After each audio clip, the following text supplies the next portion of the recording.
The night was not quiet out there. It never was. The frontier stretched in every direction, like a wound that refused to close. Scrubland and broken rock, cottonwood shadows, the hollow sound of wind moving through nothing. A cowboy on the trail, far from any town, surrounded by terrain that belonged to no one, and therefore to everyone willing to claim it by force, had one fundamental problem that no amount of skill with a rope or a rifle could entirely solve. At some point, the human body surrenders. Sleep is not optional. And when it comes regardless of circumstance, regardless of danger, regardless of the fact that somewhere out in that darkness there may be someone or something that would very much prefer you did not wake up again.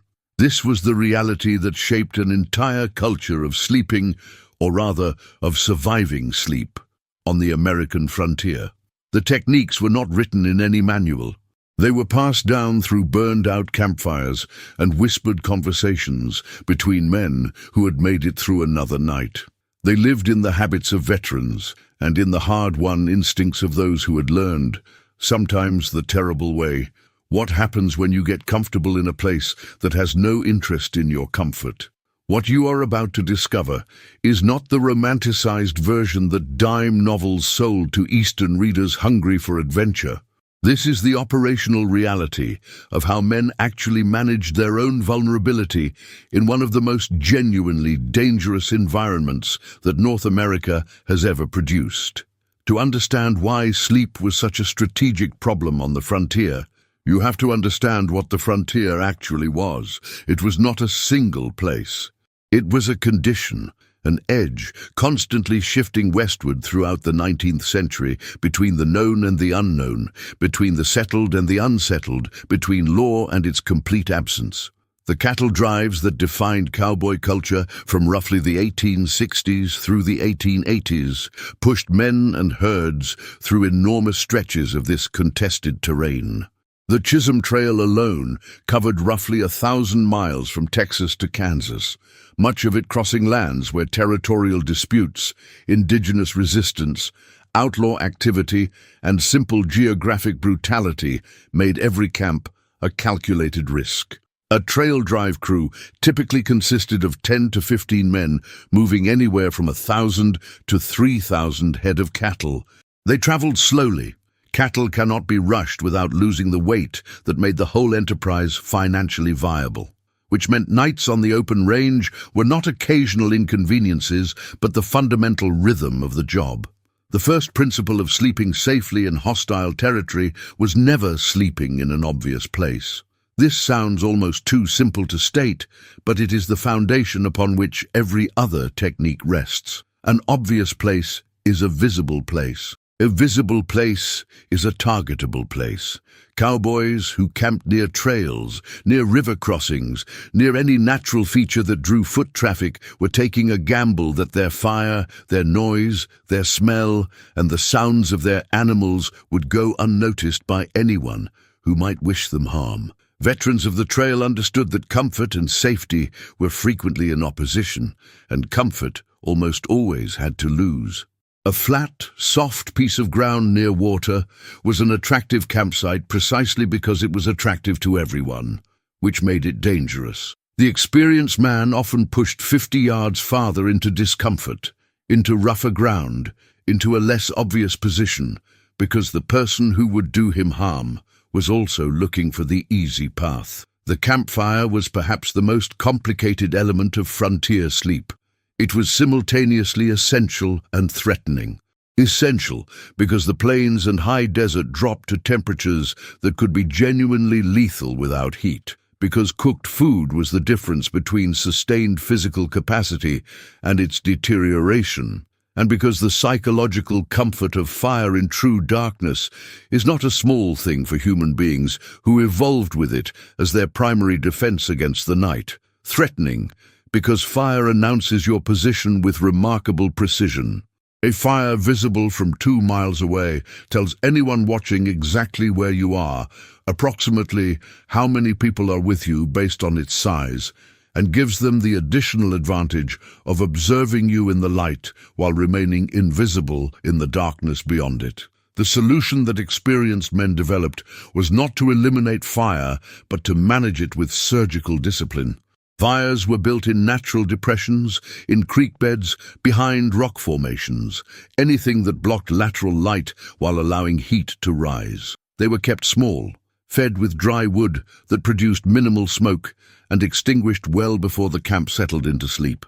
This last point is critical and counterintuitive. You did not sleep beside your fire. You cooked beside your fire. You warmed yourself beside your fire, and then you let it die down to coals, and moved your sleeping position away from where the fire had been. Anyone watching your camp had been observing the fire.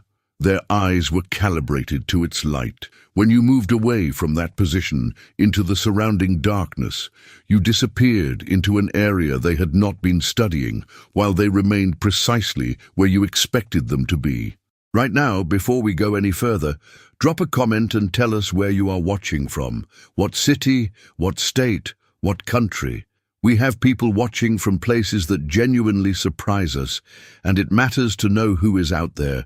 If you are finding this interesting, hit that like button, because it helps this channel reach more people who would never find it otherwise. The relationship between cowboys and the indigenous peoples of the Great Plains is among the most complex and frequently misrepresented aspects of frontier history. The period of the Great Cattle Drives coincided almost exactly with the final and most violent phase of the Plains Wars. The Comanche, Kiowa, Cheyenne, Arapaho, and Apache, among others, were not passive recipients of this dispossession. They were sophisticated military cultures with centuries of expertise in exactly the kind of warfare that the open terrain made possible. Fast, mobile, dispersed, deeply knowledgeable about landscape, and completely comfortable operating at night. A Comanche raiding party did not announce itself. It operated on principles that military historians have since described as genuinely advanced: decentralized command, natural camouflage, exploitation of terrain, and a profound understanding of how to use darkness as a weapon rather than an obstacle. For a cowboy sleeping in Comanche territory in the 1860s or 1870s, the threat was not hypothetical. It was documented in the experiences of men who had survived it and in the records of men who had not. The raids that struck cattle drives were often devastating, not because of superior numbers, but because of superior tactical awareness. Because the raiders knew where the sleeping men were, had studied the camp's layout and guard rotation, and struck at the moment of maximum vulnerability with overwhelming local force. The response to this threat produced some of the most interesting adaptive behavior in the history of American frontier life. The cattle themselves became part of the defensive system, not because longhorns are aggressive, but because 3,000 cattle moving in the night create an acoustic perimeter that no human being can cross silently. The drovers learned to read the herd's behavior the way a sailor reads weather. A subtle shift in the cattle's restlessness, a change in the direction they were facing, the particular quality of their collective nervousness. These were signals that something was approaching, signals that arrived well before any human sentry could have detected the same threat. Sleeping arrangements within the camp itself reflected the logic of distributed risk. Men did not cluster together. Clustering feels instinctively safer. There is safety in numbers, the instinct says, but on the frontier, clustering meant that a single aggressive action could incapacitate multiple people simultaneously. A distributed camp, with men sleeping at intervals of 20 or 30 feet, meant that any attack had to move through space to be effective, and movement through space takes time. And time is what a sleeping man needs to become a fighting man. The positions were arranged so that each man had a clear line of sight toward the approaches most likely to be used by anyone entering from outside. Sleeping at the edge of the firelight was considered one of the more dangerous positions. For the reason already discussed, you were visible to anyone watching from outside, while they remained invisible to you. Sleeping well outside the firelight's reach, in positions scouted before darkness fell, was the preference of men who had learned from experience, or from the testimony of those who had. Now we want to hear from you directly. If there is a specific aspect of frontier survival that you want us to go deeper on, whether it is the technology, the culture, the specific conflicts, or the individual figures who shaped it, leave that in the comments. This channel exists because of the conversations that happen down there, and the next video is often determined by what you tell us you want to know. So, talk to us. The actual mechanics of frontier sleep were dramatically different from what modern people experience. The modern concept of a single, consolidated 8-hour sleep is actually a relatively recent development shaped by artificial lighting and the industrial regulation of time. Pre-industrial humans typically slept in 2 distinct phases, separated by an hour or 2 of wakefulness in the middle of the night. This biphasic pattern, which historian Roger Ikirch documented extensively from historical sources, appears to be the natural human sleep rhythm in the absence of artificial light. Frontiersmen living by firelight and starlight were almost certainly sleeping in this natural pattern, which had a significant tactical implication. The quiet hours between roughly 2 and 4 in the morning, after the natural wakefulness period and before dawn, were the hours of deepest, least interruptible sleep, and they were also the hours most preferred by anyone planning an attack. Guard rotation on a trail drive was therefore not simply a courtesy to give everyone rest. It was a carefully considered operational system. A typical crew divided the night into watches of 2 to 3 hours each, with 2 or 3 men on duty at any given time. The most experienced men were typically assigned to the early morning watches, not because those watches were the longest or hardest, but because they were the most dangerous. A man who falls into deep sleep on the midnight watch is a liability in a way that a man who dozes at 10 in the evening is not, because the midnight watch is when the threat is greatest and when the human body is working hardest against you. The physical experience of sleeping on the frontier was substantially shaped by the near-total absence of modern technology. The bedroll that a cowboy carried was a piece of canvas called a sugan, typically 7 feet by 4 feet, lined with wool blankets. It weighed between 15 and 30 pounds depending on anticipated weather, and it represented essentially everything the man had in terms of shelter when he was not under a roof. There were no sleeping bags with rated insulation. There were no foam pads to separate the sleeper from the ground. There was canvas, wool, the ground, and whatever clothes the man was wearing. In the northern ranges in autumn or spring, this was frequently insufficient, and the discomfort of genuine cold, not merely uncomfortable cold, but cold that threatened hypothermia, was something that men managed with the same practical fatalism they applied to most of their circumstances. The sugan was waterproof on its exterior, and experienced hands slept with the canvas arranged to shed rain while preventing pooling beneath the body. The technique was imperfect, but there is a significant difference between damp and soaked, and that difference represents the gap between functional capacity and its loss. The sounds of the night were a resource, not merely a backdrop. Men who spent years on the trail developed what can only be described as a calibrated acoustic awareness, the ability to sleep through sounds that belong to the night and wake at sounds that do not. The chorus of insects, the distant call of a coyote, the particular quality of wind through grass, these registered as normal and allowed sleep to continue. What did not allow sleep to continue was silence. Silence on the frontier at night was often more alarming than noise, because it meant that something had moved through the acoustic landscape and suppressed it. The insects stop when something large passes through the grass. The coyotes fall quiet when something they fear is nearby. The cattle shift, the horses move, the silence arrives before the threat does, and the men who learned to wake at silence were the men who had extra seconds to act. The physical relationship between a cowboy and his weapons during sleep was equally considered. A man who sleeps with his revolver in his hand will, at some point, discharge it accidentally, and an accidental discharge in a sleeping camp is among the more catastrophically bad outcomes available. A man who sleeps with his revolver hanging on a saddle horn 10 feet away cannot access it quickly enough if surprised at close range. The practiced approach was to sleep with the revolver accessible but secured, tucked under the edge of the bedroll, positioned where it could be drawn immediately but would not discharge from simply rolling over. The rifle was kept closer than a man might expect, propped within reach in a specific orientation, memorized so that his hand could find it in complete darkness without thought. This is a moment to pause and ask you something directly. If you have made it this far, you are clearly someone who goes deep on history rather than skimming the surface. Share this video with one person you think would appreciate it at this level of detail. Not only because it helps our numbers, though it does, but because conversations about history are better when more serious people are in them. Who comes to mind? Tell us in the comments.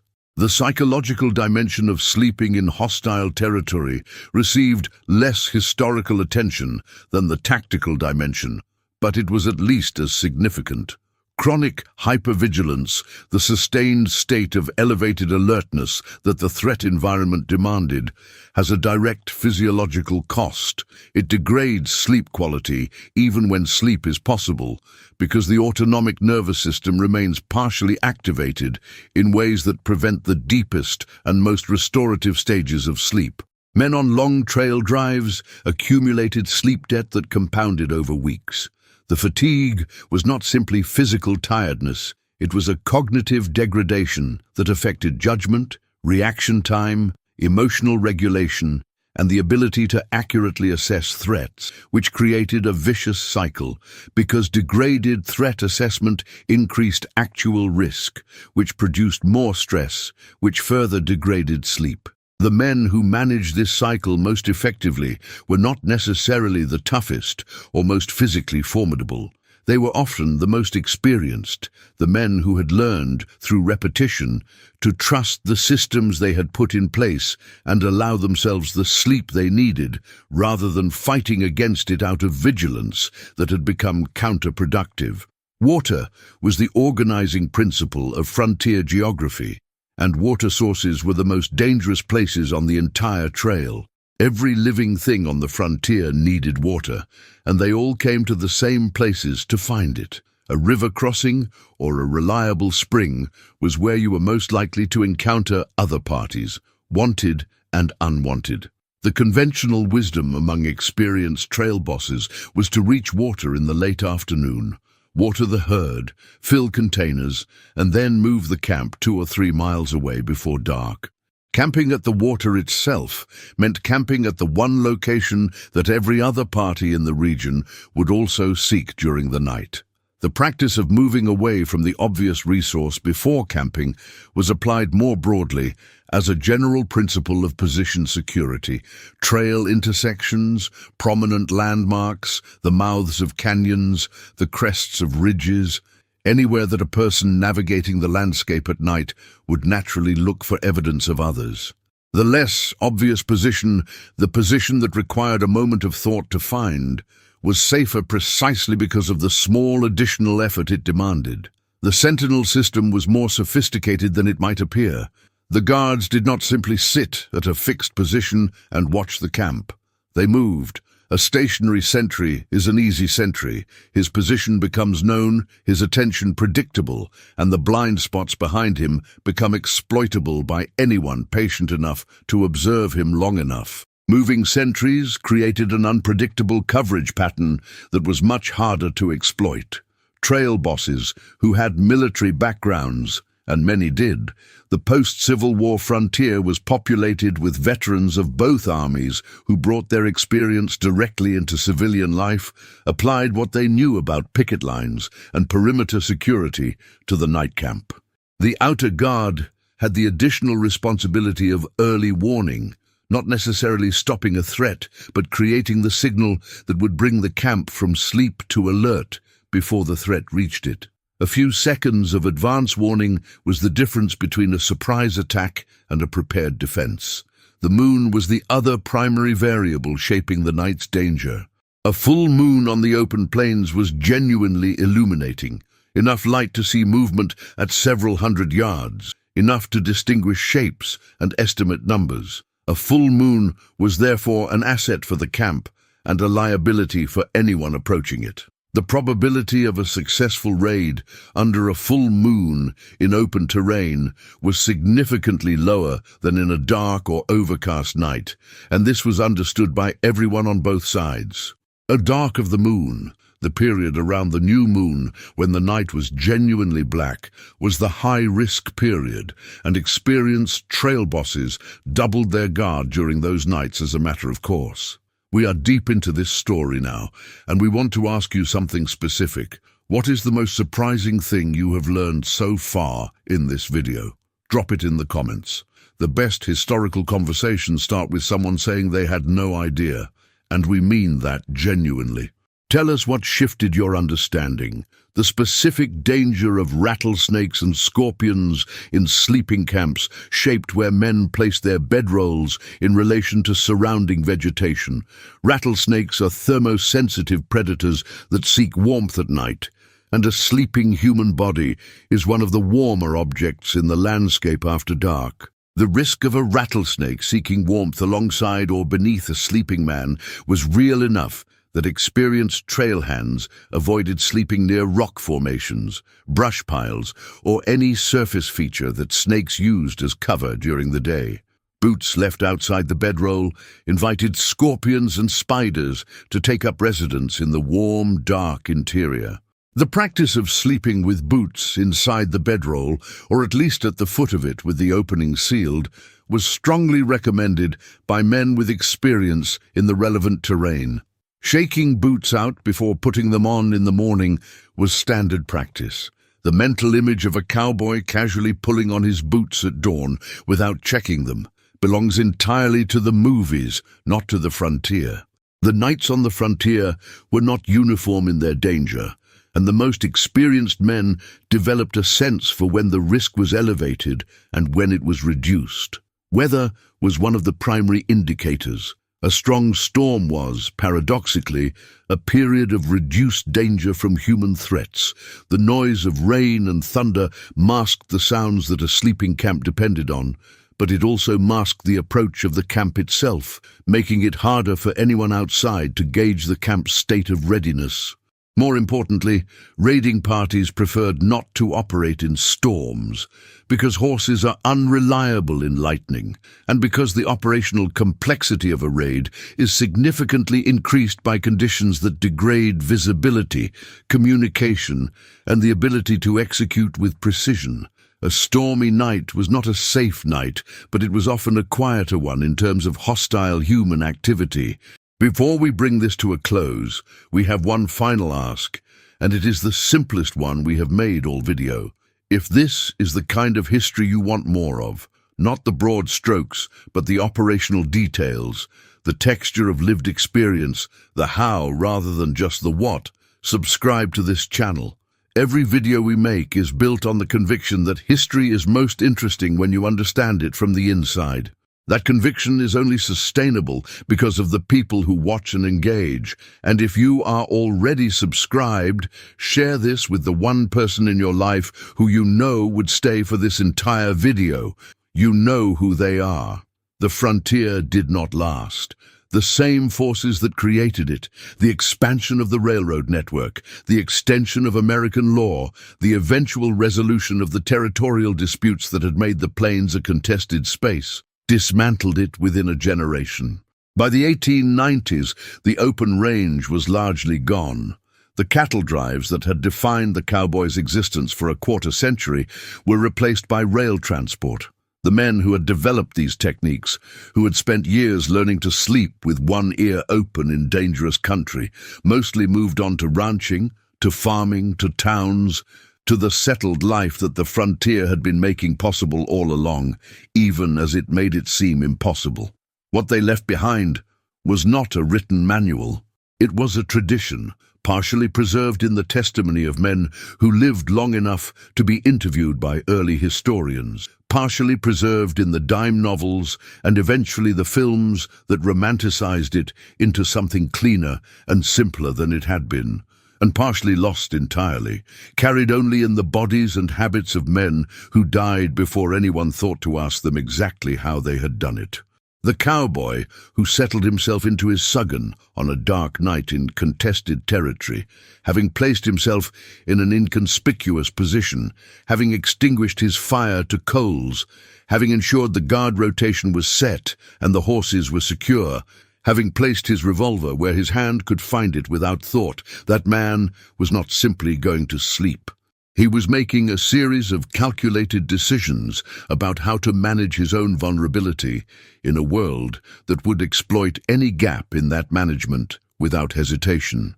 He was, in the most practical possible sense, surviving the night, and in the morning, if he woke to another day on the frontier, he would make all of those calculations again. That is the history. That is the reality beneath the myth. And it is considerably more interesting than the myth because it is built from the actual choices of actual people in actual danger, which is ultimately what history always is when you look at it closely enough.